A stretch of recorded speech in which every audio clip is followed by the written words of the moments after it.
presensya po ng Chinese Navy ships sa West Philippine Sea hindi na dapat ipagtaka ayon sa isang international law expert.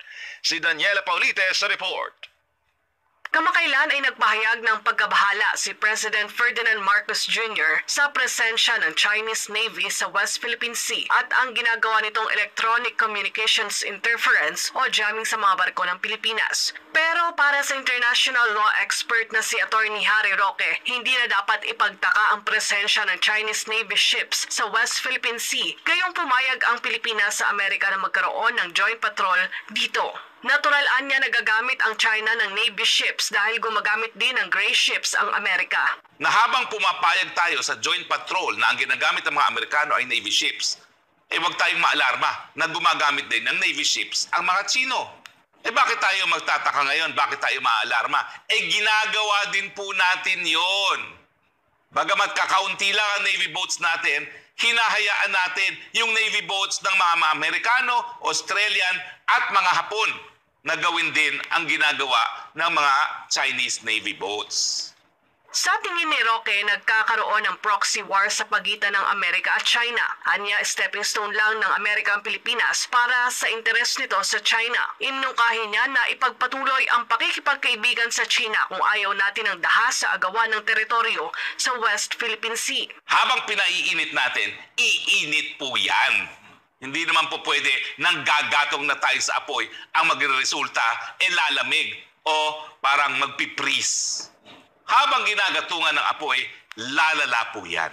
At kung ayaw natin lumalayan, buhusan na natin ng tubig yan. At wag na natin, ano tawag doon?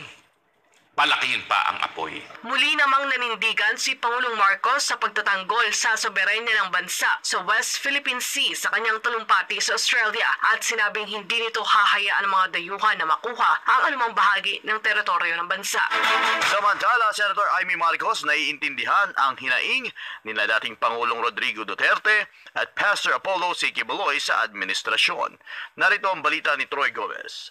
Malungkot ako. Nagayag ng lubhang pagkalungkot si Senadora Amy Marcos sa umunoy pang-api ng gobyerno kay Pastor Apollo C. Quiboloy ng The Kingdom of Jesus Christ at dating Pangulong Rodrigo Duterte.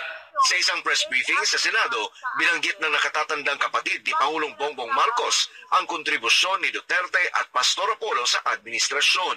Ang pahayag ay ginawa ng Senadora nang tinanong siya kung nakaramdam ba siya ng lungkot sa aligasyon ni Pastor Apollo sa kanyang kapatid at First Lady Liza Marcos na nakikipagsabwatan sa Estados Unidos. Una na rin tinawag ni Duterte na bangag sa droga ang kasalukuyang Pangulo na kinestyon rin ni Pastor Apollo. Alam niyo, yung maraming nagsasabi, yung tungkol kina Presidente Duterte, tapos yung kamag-anak nila, ganun din sa kay Pastor Quiboloy. Alam mo, kasi talaga namang tumulong sila sa lahat ng ginagawa ng administrasyon para panalo yung administrasyon. Pagkatapos may ganito, yung may, allegedly, pang-aapi. Kaya, in a way, naintindihan ko, nalulungkot ako, pero naintindihan ko kung bakit sila nagsasalita ng ganyan. Si Duterte ay posibleng ibigay o panagutin ng gobyerno sa International Criminal Court dahil sa umunoy extrajudicial killings kaugnay sa war on drugs ng kanyang administrasyon. Tinanggalan naman ng Kongreso ng budget sa Intelligence Fund ang kanyang anak na si Vice President Sara Duterte, habang binawasan naman ang budget ng distrito ni Congressman Pulong Duterte sa Davao City. Si Pastor Apollo ay pinipresyo ng Pangulong Bongbong Marcos na dumalo sa pagdinig ni Risa Hontiveros sa Senado, bukod pa sa anyay rendition na gagawin sa kanya ng Amerika. Habang ang SMNI naman ay suspindido ng National Telecommunications Commission ang prangkisa. Lungkot na lungkot ako sa mga pangyayari tungkol sa SMNI at kay Pastor Quiboloy. Mabait siya sa atin at higit sa lahat talagang tumutulong sa napakarami. Kinikilala ni Senadora Amy ang kapangyarihan ng Senado na magpasabina o magpatawag ng resource person para sa isang investigasyon in aid of legislation. Pero kanya namang pinaalalahanan ang komite ni Hontiveros na dapat isalang-alang ang karapatan ni Pastor Apollo, partikular na ang right to self-incrimination. Well, alam naman natin na talagang kapangyarihan ng Kongreso at ng Senado na mag-issue ng subpoena, talagang fundamental power yan.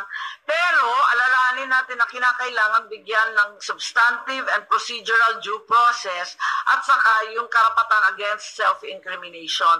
Sa kaugnay na balita, binigyan po ngayon ni Senator Amy Marcos na may nagbabayad ng advertisement sa social media laban sa kanya. Oo nga, napanood ko, partner, ang dami, iba't ibang bersyon. Pamabatid na may naglabasang advertisement sa internet kung saan sinasabing may amnesia raw ang senadora. Hindi rin niya kinikwestiyon ang nilalaban ng pambansang pondo dahil kabilang siya sa mga pumirma dito.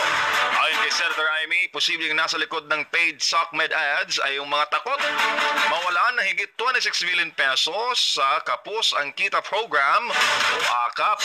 Narindigan din ng senadora na isiningit lamang ng Kamara na sabing budget.